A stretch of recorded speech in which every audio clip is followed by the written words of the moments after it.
Ladies and gentlemen, welcome to The Geese. Today we will discuss an extremely important topic, Ukraine's path to membership in the European Union and the vital role that the EU plays on the world stage. Stay tuned for an in-depth discussion of this pressing issue. This is all about Karolina Ashion. On November the 1st, the European Union celebrated the 30th anniversary of the creation of the bloc. Currently, the EU is a partnership of 27 European states. These are 448 million people, or 6% of the world population. And where did it all start? Let's return to Europe after the Second World War. On 9th of May 1950, the French foreign minister proposed to unite European coal mining and steel production. Such a society was founded by 6 neighboring countries: Belgium, France, Germany, Italy, Luxembourg, and the Netherlands. They laid the foundation of the European Union that we know today. A few years later, these 6 countries decided to expand their cooperation to other areas of the economy and signed the Treaty of Rome, according to which the European Economic Community was created. In the following years, Denmark, Ireland, the United Kingdom, Greece, Spain, and Portugal joined this union. And in 1993, the 12 states formed the European Union. What began as an economic project to raise living standards in post-war Europe has resulted in the creation of the world's largest single market area, where people, goods, services, and capital can move freely. Although Europeans speak different languages and have different traditions, they share the same set of values on which the EU was founded. These are respect for human dignity, freedom, democracy, equality, rule of law, and respect for human rights. The economy of the European Union is the economic system of all member countries. At the same time, weaker states are supported by effective redistribution of funds and resources between countries. This happens through the general treasury, in which each state contributes its share of funds depending on the amount of gross domestic product. This policy is one of the main principles of EU functioning. On average, EU members went from the beginning of the negotiation stage to accession in 5 years. Austria, Finland, and Sweden overcame it the fastest, in a little less than 2 years. Croatia went the longest, almost 8 years. In fact, it became the last country to become a member of the EU in 2013. The process of enlargement of the European Union continues. As a result of the next, albeit protracted wave of expansion, the number of the EU may increase by another third, from 27 to 37 countries.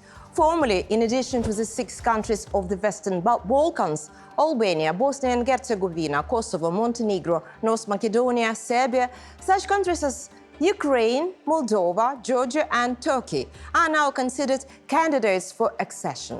German Foreign Minister Annalena Baerbock calls the further expansion of the EU a geopolitical necessity because Vladimir Putin will continue to try to dig an imperial ditch through Europe, which is designed to cut off not only Ukraine, but also Moldova, Georgia, and the Western Balkans. And if Russia succeeds in destabilizing these countries, Baerbock is sure we will all be at risk. On November the 2nd, Baerbock convened colleagues from the European Union and candidate countries for US accession in Berlin. The conference discussed the reforms of the EU in the eve of the next stage of its expansion. Baerbock believed that in the enlarged European Union, more decisions should be made by a majority of votes and not by the principle of consensus, as is the case now. As a positive and vivid example, Baerbock cited the unanimous reaction of the European Union to Russia's large-scale aggression against Ukraine, which was, in her estimation, an outstanding foreign policy achievement for the EU. In return, she criticized the lack of unanimity in the EU regarding what is happening in the Middle East.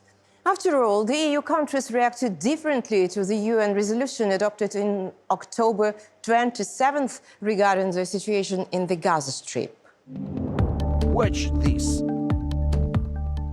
Another important aspect of the conference in Berlin is the idea of the gradual integration of candidates into the EU.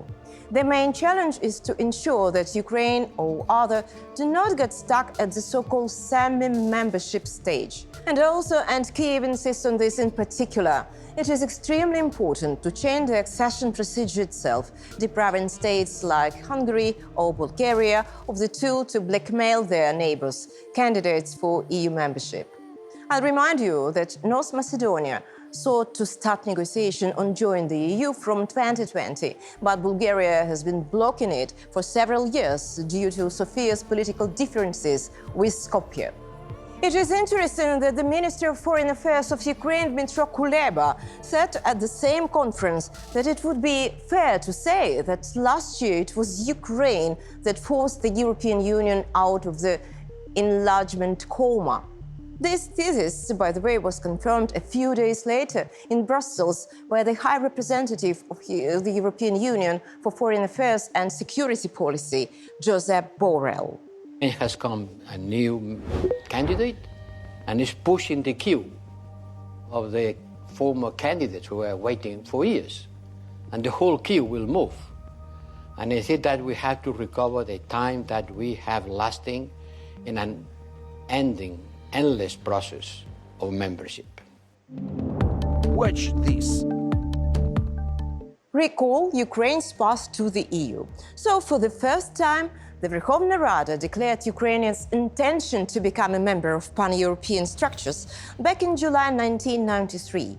And already in June 1994, Ukraine and the European Union signed the Partnership and Cooperation Agreement. By the way, this was the first agreement concluded by the European Union with the states of the former USSR.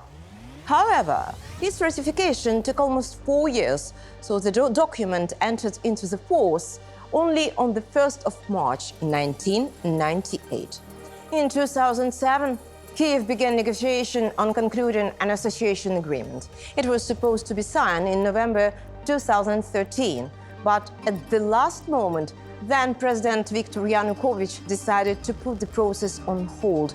It was after this that mass protests began in Kyiv, which later turned into the revolution.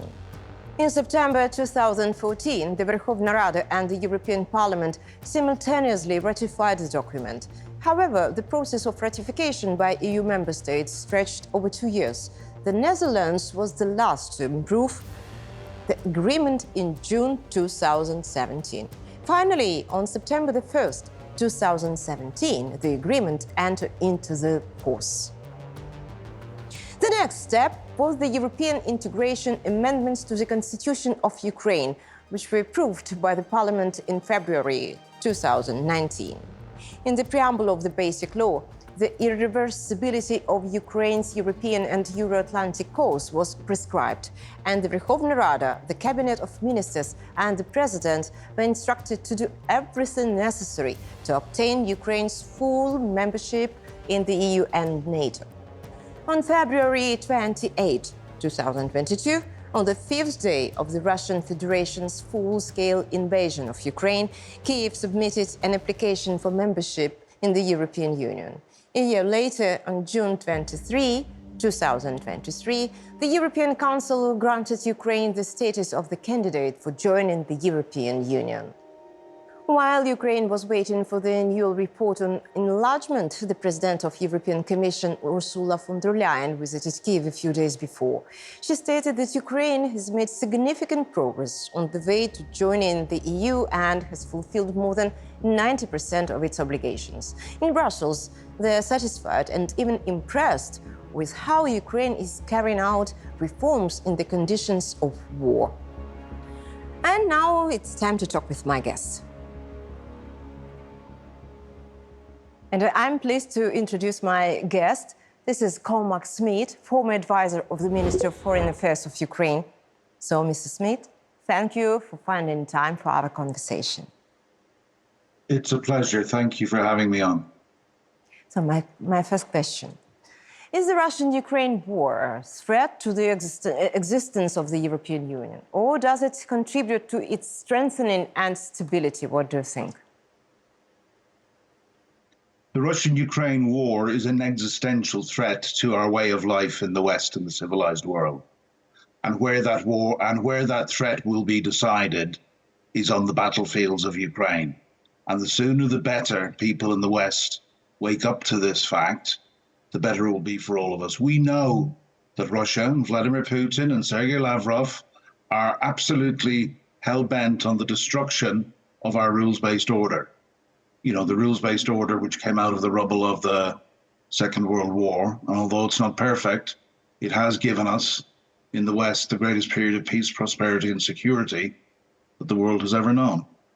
And this is unthreatened. There are a number of other bad actors with Russia. You know, we know that in Russia's pocket is Iran and North Korea and Belarus and possibly Syria. But we also know that China is sitting back and playing a long game and watching what's happening. And, you know, the Chinese have made it very, very clear that they also would favor a new world order. And I suggest, you know, that new world order, what Sergei Lavrov, when he went to the Munich Security Conference in 2017, called the post-West era. And that would be a world order, I suggest, that would be led by Russia as a junior partner to China. We've already mentioned Iran, and we know how close Iran is to Russia and North Korea. But also there would be very worrying signs for other countries in the BRICS, the group of 5 economies that includes Brazil, India, South Africa, China, and Russia, obviously. And we know that Russia has huge malign influence across the continent of Africa. So I hope that answers your question. Yes, absolutely. And today we are talking about the topic of the prospects for Ukrainians' membership in the European Union. And what do you think? Is there a chance that Ukraine can become a member of the European Union even before the end of this Russian-Ukrainian war? Well, you know, that's a very hard question to answer. What happened yesterday with Ukraine being granted accession rights was truly historical. And I'm just looking for a quote from Ursula von der Leyen that said, Ukrainians are deeply reforming their country and preparing for accession, even as they fight an existential war for their existence. So, you know, nobody can tell us how long accession to the European Union takes once those negotiations begin. It tends to be different for each country. It could be, you know, how long is a piece of string? But the fact that Ukraine has achieved the right to enter into these negotiations so quickly says something I think very, very significant. If I could I say, I think there's 3 things that are really significant about what happened yesterday. And one is, it's about moving away from Russia. Shortly after I went to Kyiv to work in the Ministry of Foreign Affairs, a senior diplomat who's now a very good friend of mine said to me, he said, Cormac, what you have to understand, it's not just that we want the wealth and the higher living standards that the European Union entails. It's what we want to get away from. And this was a man who had grown up in the dying days of the Soviet Union, and his father had served in the Soviet army and so forth. And that really struck me. That was something that really struck in my mind. And, you know, yesterday was a massive blow for Vladimir Putin. And it's worth reminding people of history. Where did this war start? This war started in Vilnius in 2013 when the corrupt pro-Kremlin dictator refused to sign an EU association agreement and decided to sign a closer alignment with Russia instead.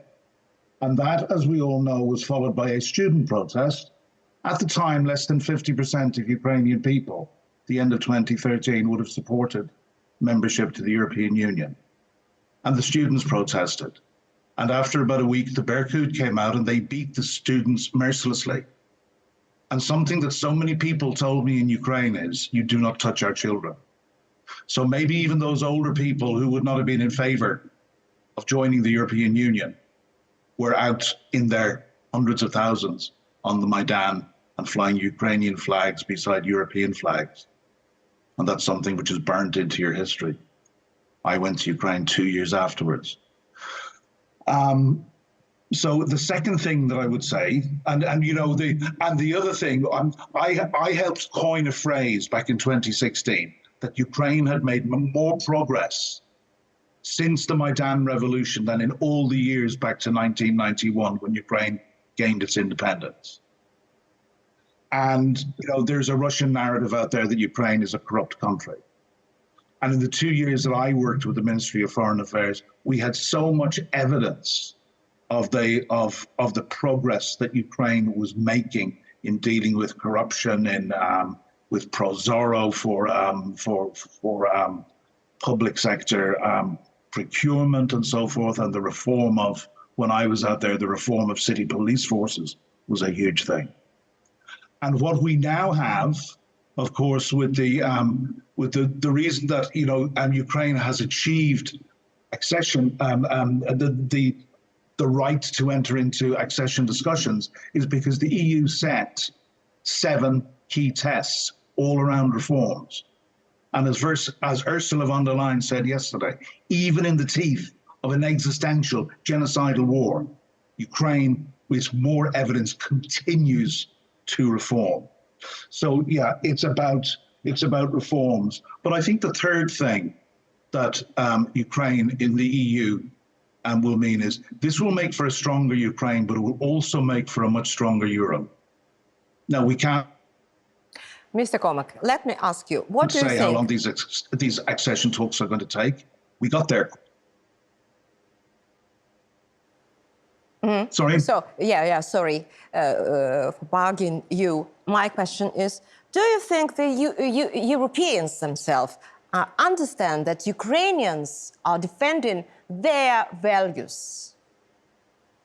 Unfortunately not.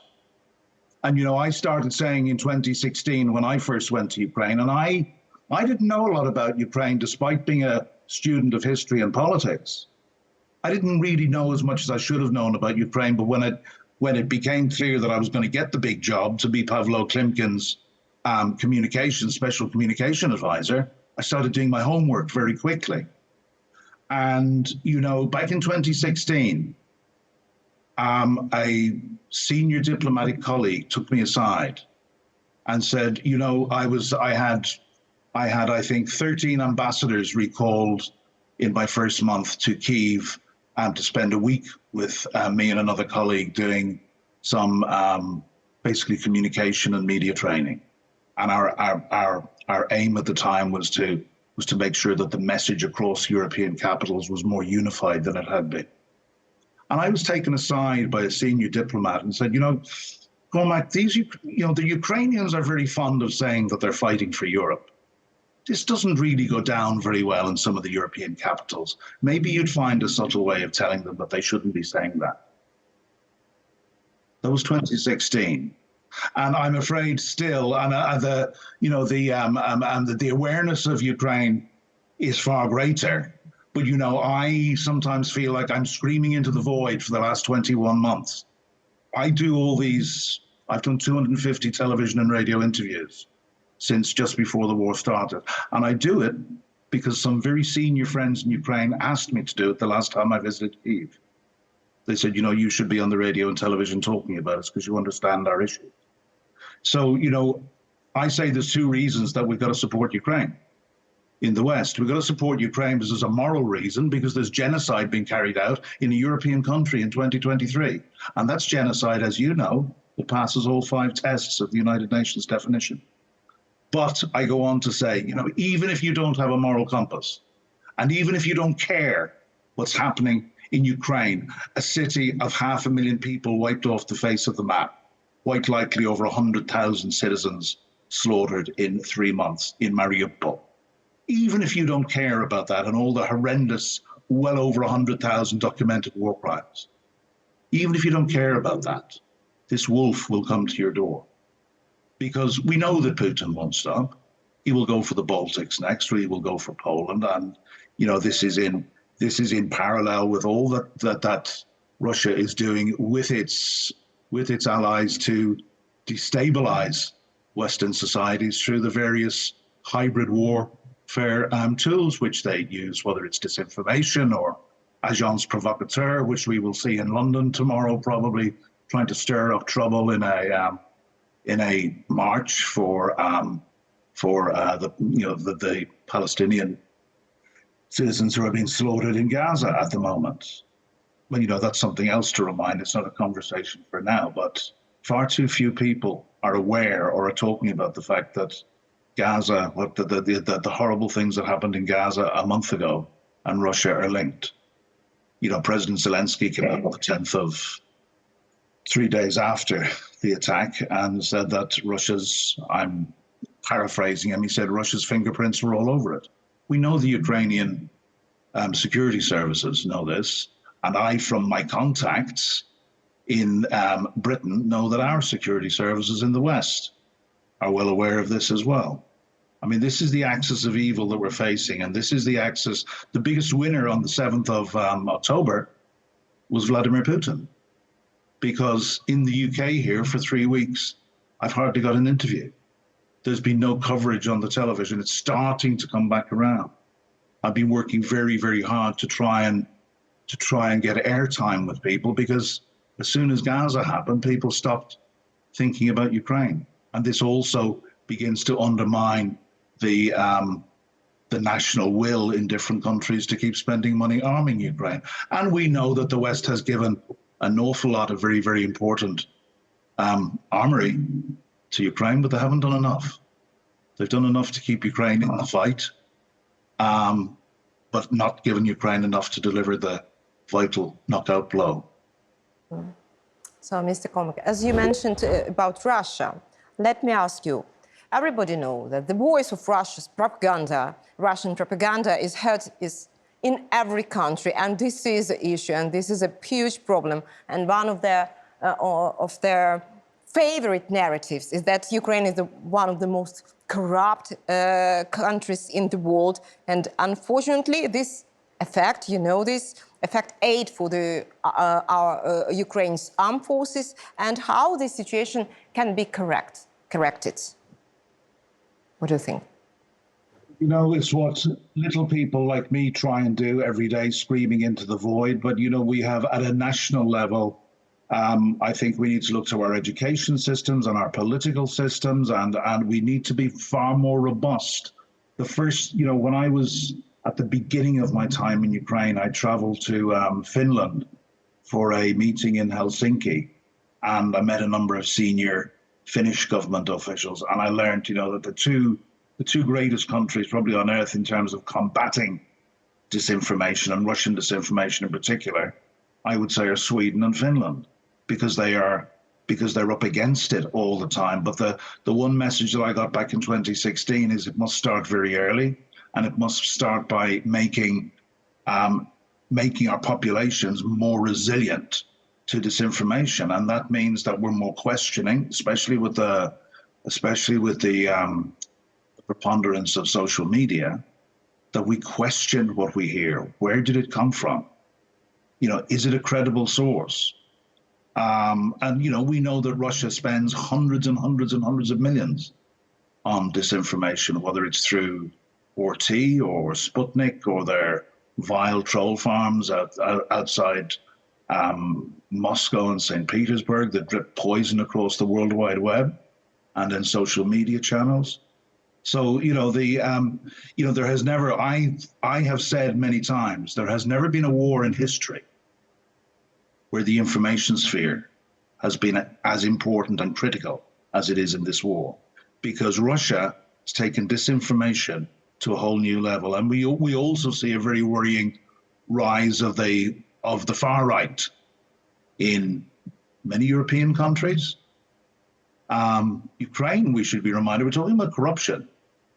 I'll remind you, in 2019, when President Zelensky was elected with 73% of the popular vote, the far right clubbed together so they could maximize their vote, and they got 2.06% of the vote and not a single seat in the Rada.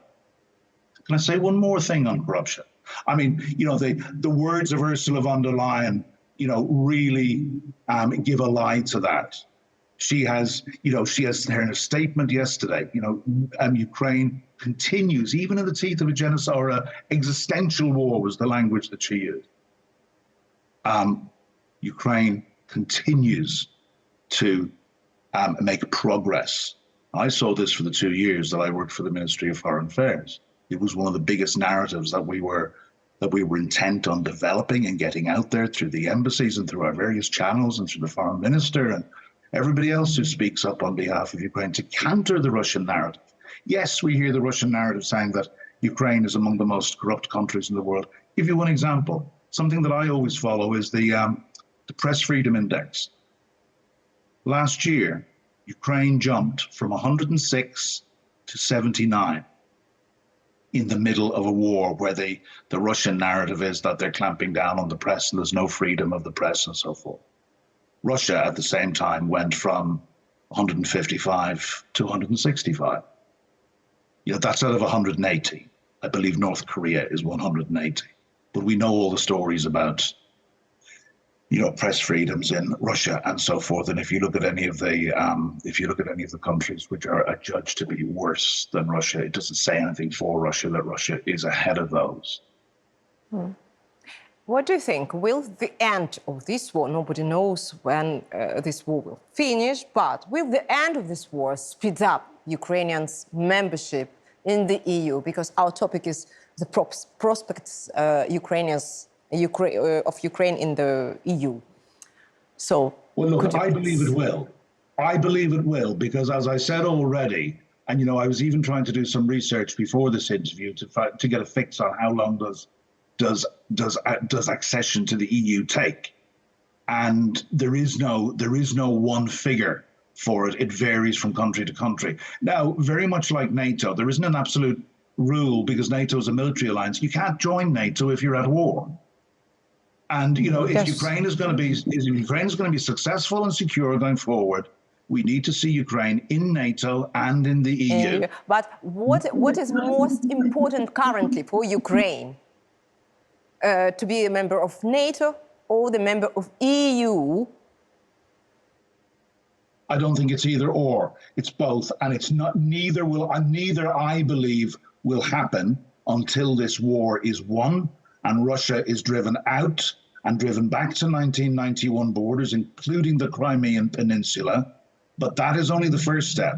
The second step is the Western partners must take real courage and decide that they are going to secure that. And the key to securing Ukraine's future after the victory that you and I pray every day to see is securing Ukraine's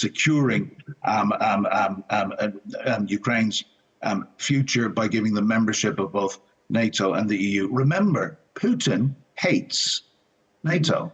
He says it's a Cold War relic, right?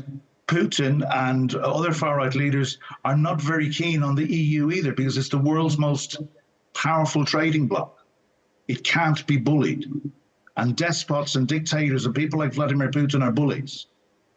A rules-based order says you can't be a bully. You can't march into somebody else's country and take it. Might does not make right. But as a result, NATO became bigger, plus Finland and plus Sweden. Exactly. And Finland is. I don't think Sweden are a nation to be taken lightly militarily. But my God, the Finns, tiny little country, the same size as Ireland, and they can mobilize 300,000 troops in 24 hours. They have more artillery pieces than France and Germany combined. What happened when Finland got membership to NATO? Russia pulled its forces away from the Russia-Finland border, giving complete lie to the Russian lie that one of the reasons that caused the further invasion in 2022 was NATO. Ukraine's not a member of NATO. Had Ukraine been a member of NATO, I think it's probably highly unlikely that Ukraine would have been invaded in 2014 and then with the further invasion in 2022. So, I've said all that, but, back just to reiterate, and this can't be said often enough, I'm talking about when Ukraine wins. This is in the balance at the moment. Because I'll repeat what I said at the start of the interview. We're giving Ukraine, and yes, we've given Ukraine billions, but we've given Ukraine enough to keep her in the fight. We have not given Ukraine enough to deliver the knockout blow.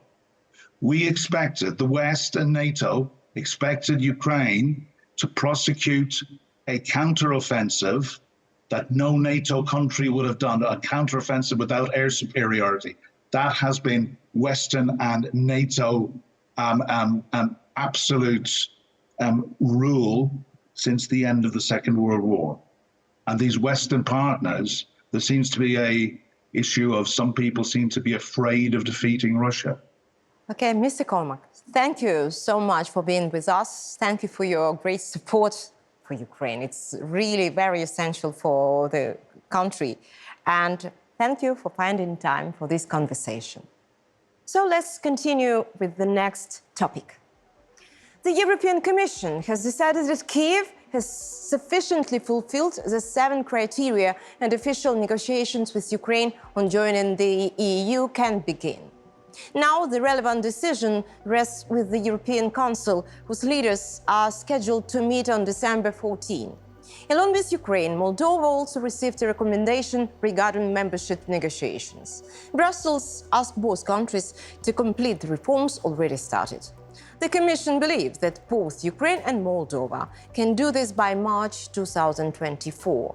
In the official report, the European Commission assessed the progress of Ukraine on the way to the EU. So, the key thesis.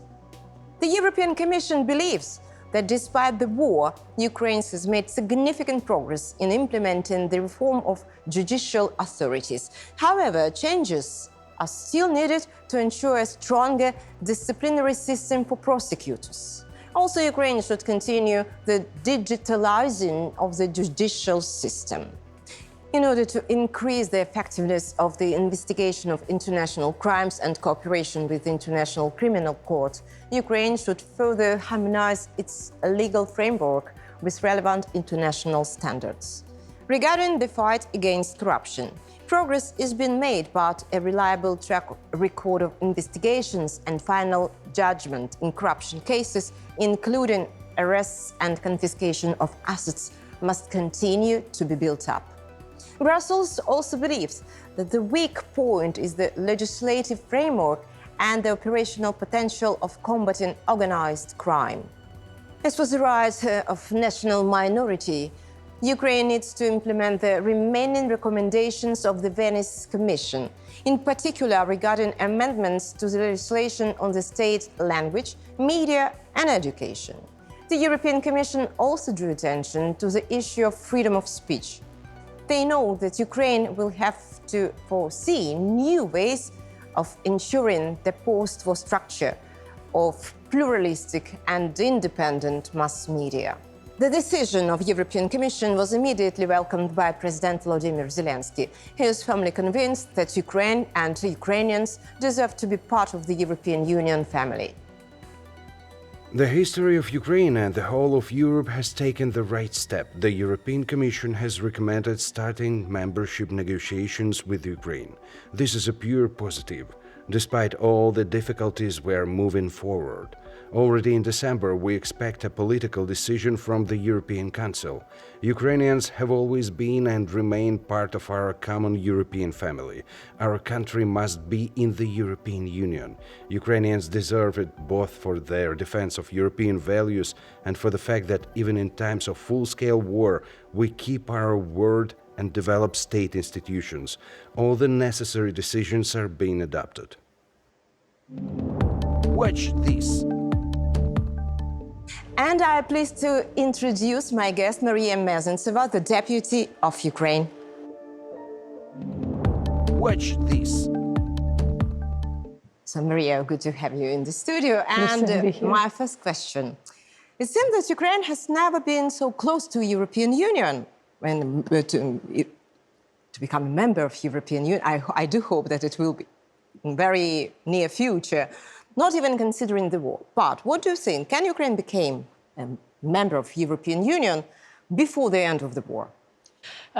Well, it depends when the war ends and what do we consider the end of this existential war, because Ukrainians haven't started fighting in February 2022, neither in March 2014.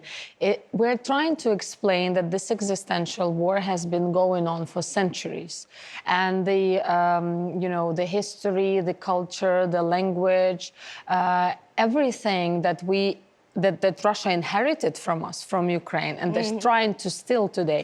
That's what we are really fighting for. The European project was founded for the purpose of preserving peace on the continent, not to be fighting the wars.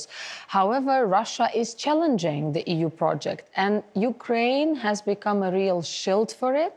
We do understand now, and I think the Union understood it finally, that without Ukraine, it will not be as strong and successful. So we can talk about different countries, but if it's particularly Ukraine, largest country in the world, the grain basket of the world, huge territory and huge potential and opportunities, in some ways, EU can be threatened, for instance, in economy. But that's another question. Will it be successful for both sides? For sure. What do you think? Will the end of the war sort of speed up our membership in the EU? I think yes. However, there are technicalities which we are fulfilling regardless of the progress on the ground, as of to say, counteroffensive operation, if it's going well. However, in many interviews, I try to publicly address the question that it's the brave armed forces of Ukraine who are also speeding up European integration process. That's for sure, because we would want to be a member as of the borders of 1991, and that means we really need to liberate all temporary occupied territories. So indeed, one day, and I believe that it will be within not decades, but earlier, we have a good opportunity to become a full member, and it's a very positive signal that there is a call from the European Commission, it's the government of the EU, to start to open the negotiations. What do you think? Why Ukraine is so attractive for the EU for the first place? How can Ukraine, in general, strengthen the EU?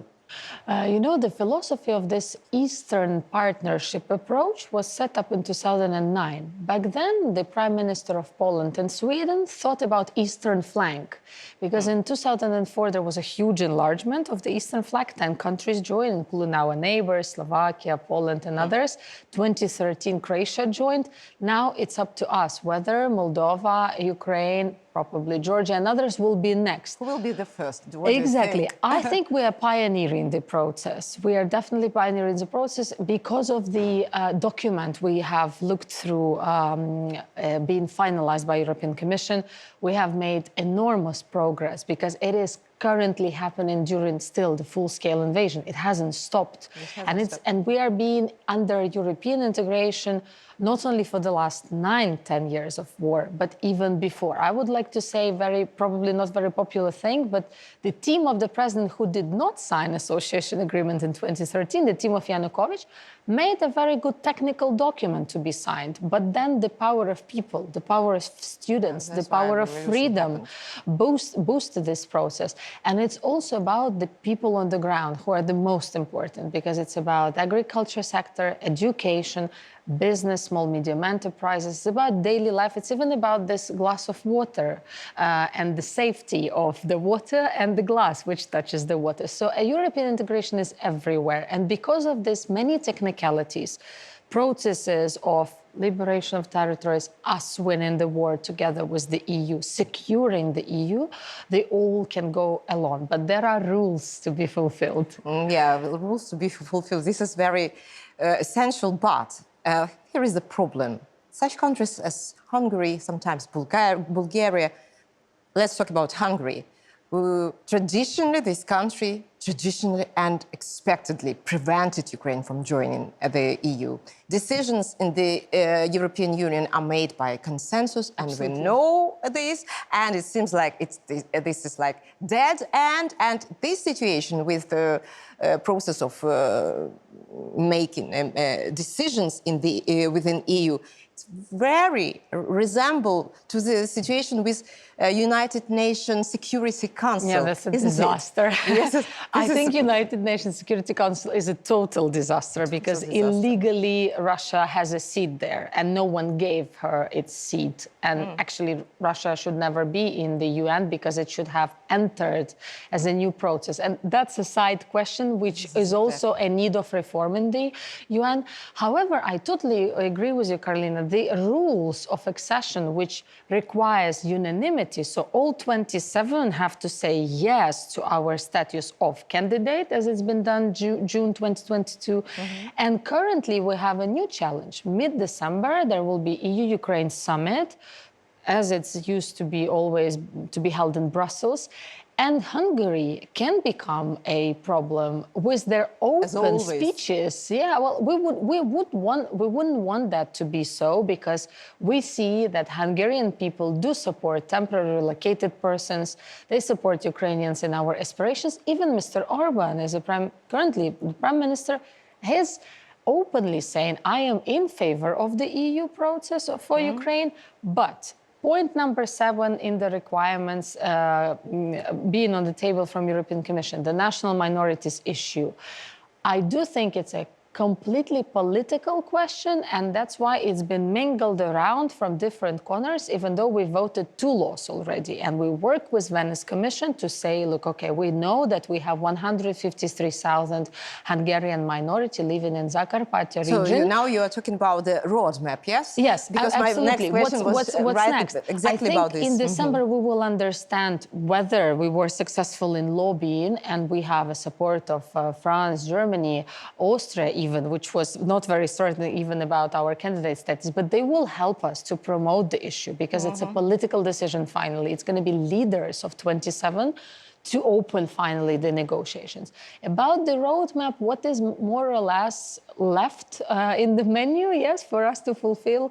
The European Commission said we have fulfilled 4 out of 7 of the criteria, even though I'm not very, I don't agree to that. I think it was a little bit more than that. However, the item number 7, the minorities, we still can work on it with the Venice Commission. It's an organization which is in the Council of Europe, where we work with 46 states. We expelled Russia, so it's now 46 states. I think we are committing to human rights in terms also to the right of being educated in your native language, whether that is Hungarian, Romanian, Bulgarian. We have more than 150 different nationalities in Ukraine, and we give this right to them in schooling.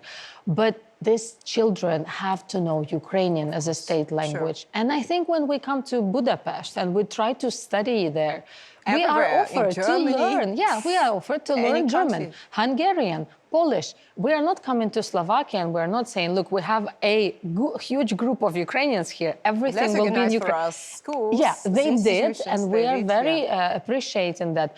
But if we talk about state institutions, we have to respect state language, as same as we have to respect the minority language. And do you know, I think, Karolina, we have to ask one question. Why is it so that it happens only with Hungary or partially with Romania? We have amended the law twice, as I said. We are ready to do more, but we are not ready to give up on the status of the Ukrainian language. And I think this is what we also fight for in the battlefield and in diplomacy. Yes, it's definitely.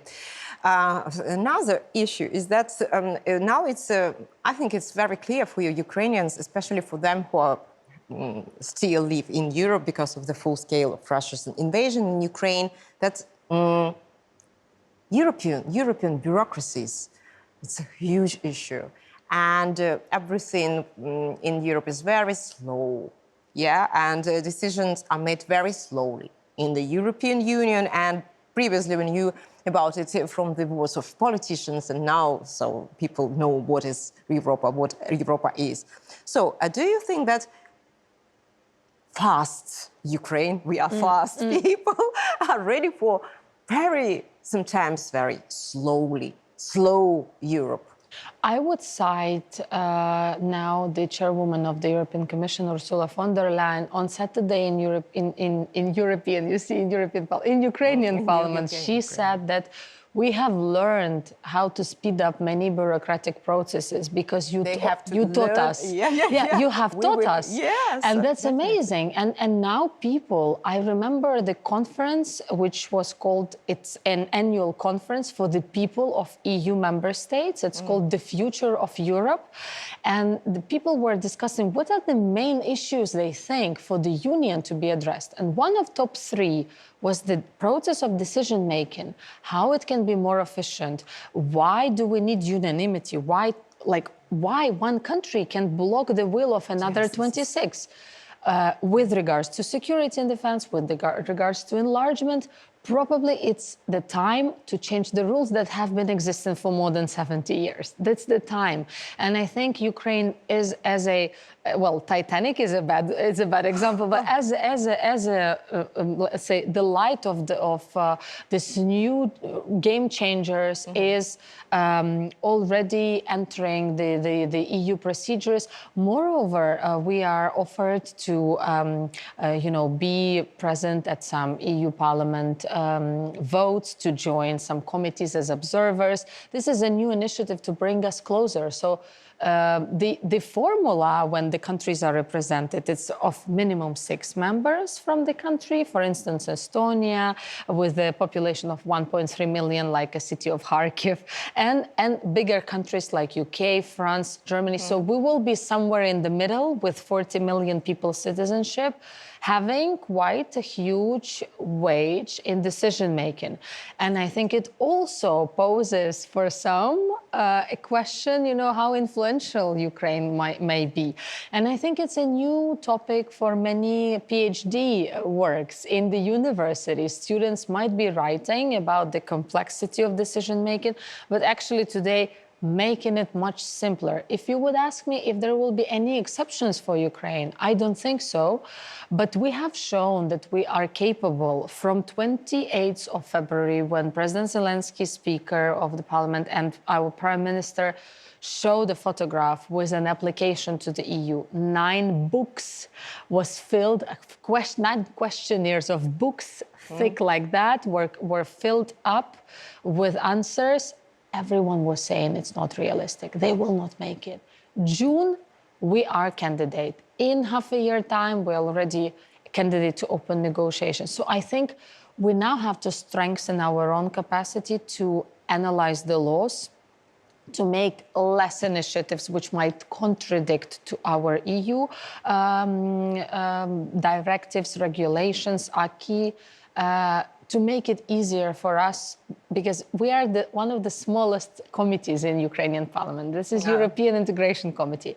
But we work the most important. Right now, yes, and we are working on more than 95% of legislation, of all initiatives. Everything comes to us, and we say whether it contradicts or not the obligations of Ukraine.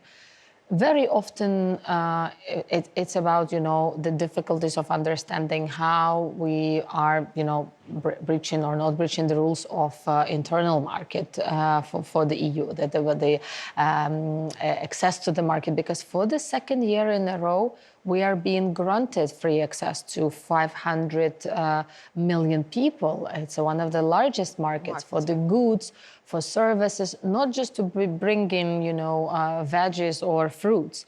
It's already very good products, very capable products, and very efficient one. That's why maybe we have these issues with grain, with our trucks at the Polish border. And here we have to find solutions. This is very uneasy, because Union developed itself for bringing together goods, services, the currency, and the free movement. Not only people. Absolutely, by the way, absolutely. Lots of Yes, Ukrainians, so yes. many Ukrainians are now leaving the European And they Union. are our agents of promoting, positively But the promoting. modest quotas for Ukrainian business, this is a problem, really problem. And lots of businessmen, they have this challenging situation. Yes, and at the same time, government has to fight, Yes, Karolina. Our trade representative rights. in the ministry, Mr. Kachka, he does fight for that. I think there are a lot of grants now and a lot of different programs like EU for Business, where they consult, they try to, bring the labels, Ukrainian labels to the market, because everyone knows we have very high quality, we have very high standards, we are capable. Nobody knows. Maybe this threatens someone. Even better than European production, sometimes. So let's talk about set of conditions. So European partners always set conditions to Ukraine, yes, and how to do, what have we fulfill or finish, and be prepared for something, and so on. And this is something. Is this something that's with which Ukraine is not satisfied, our condition, and in addition to small market presence quotas? Yes, we are now not very satisfied, as I said, with the traffic of the traffic jam in terms of export of our products as goods, and at the same time. Do Ukraine have use some tool to how to solve this problem? These are negotiations. We definitely don't have any other. Not a court, option. For example. And that's again, the round table of negotiators where our Minister of Foreign Affairs was in Brussels. I'm sure he also spoke to the Directorate Generals for Economy. With this regard. But it's also about the necessity to be speaking up loud, because, for instance, currently, with this blockade at the Polish border, we cannot receive even humanitarian aid. It's in a huge row. We're not even talking about the goods. It's humanitarian aid coming to Ukraine. With regards to our exports, same goes with the blockade of the Black Sea and this chantage that Russia has posed to the whole world because it's international waters. We cannot export freely grain because of the water mines, the possible blow-ups, the unsafe corridors. All that poses a huge threat and greater understanding for the people in Latin America, African continent, Middle and Far East, how the system was threatened. And this is not just a Ukrainian issue. It's been globalized. So I think when it comes to food production and security and bringing our foods as exported, finalized food product, we really have to challenge our partners and always ask for more, because there is a principle in EU, more for more. The more, not asking, but the more you deliver, the more you get. But here we have to paraphrase it a little bit. We have to be requesting more, because I think we have delivered quite enough. We are the only country which, for instance, joined export of electricity to the EU during the full-scale invasion. It was impossible for any other country. We have saved and refrained the excess, or let's say the energy market. It became more green. No one was frozen during the last winter, as Russia promised. You will die without our gas, your industries. German economy is shrinking a little bit, first time in 70 years. But we had to be, turned to the green energy sources, because it also affects us all, not just because of the aggression, but also about the climate change, which if we see G7 statements, G20 statements, EU statements, is also a top priority. So I think Ukraine is a driver for all these changes, and everyone is still looking at us as a role model. They can't understand how we have all the documents in the phone, or how we can transfer money for buying things to help the army while we are at the negotiations with them. We had such cases, but that's funny and sad at the same time. We learned how to do impossible things, and I think EU is a possible one. And we realistically looking at the tasks. There are two laws which we plan to vote very soon. It's on a special anti-corruption agency to free it out from the structure of the prosecutor's office. So that was one of the requests, and the law on lobbying. And I can reassure you that it needs more transparency to know who is influencing whom possibly, who are the stakeholders. And it's, driving slow to the law on anti-oligarch procedures and the system itself.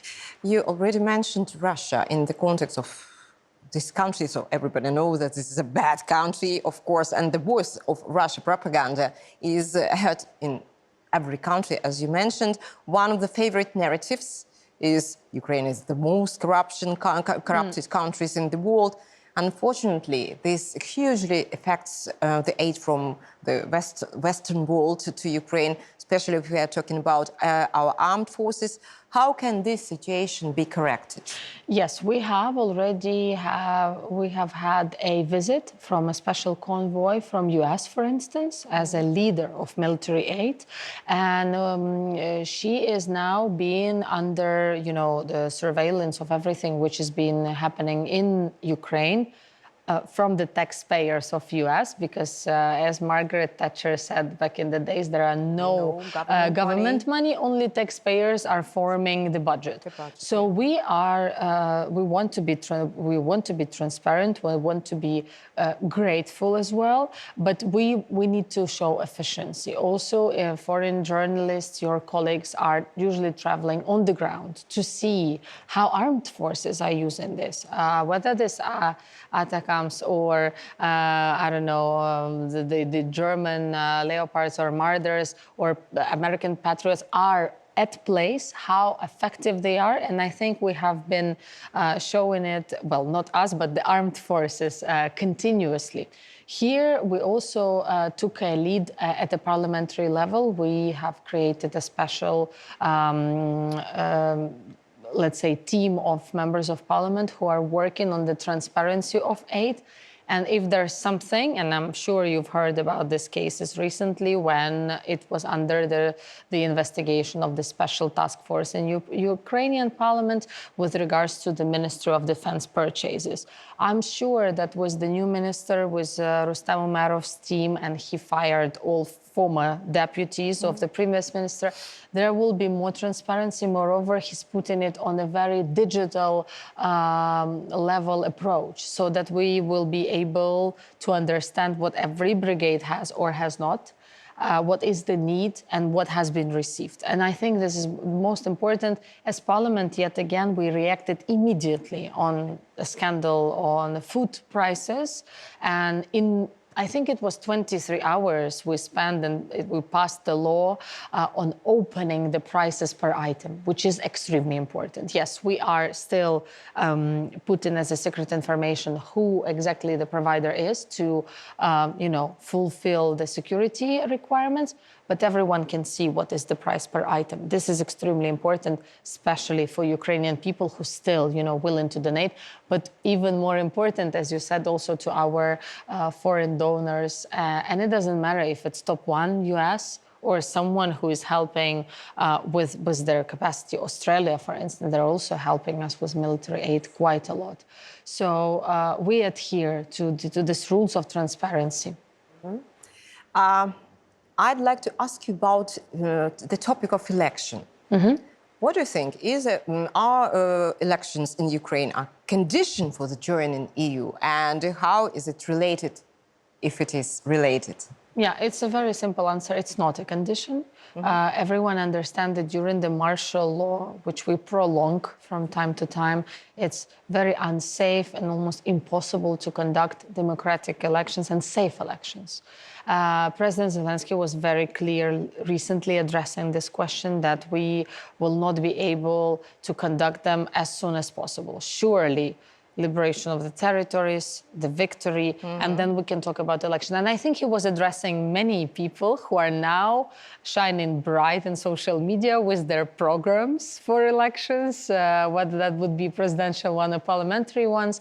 But let's not forget that we also have the local level of elections, the mayors, the deputies in the city council, regional councils, they are also elected by the people. How can we address those mayors who are still the mayors, the acting mayors of temporary occupied cities? Should we forget about them? We definitely should not.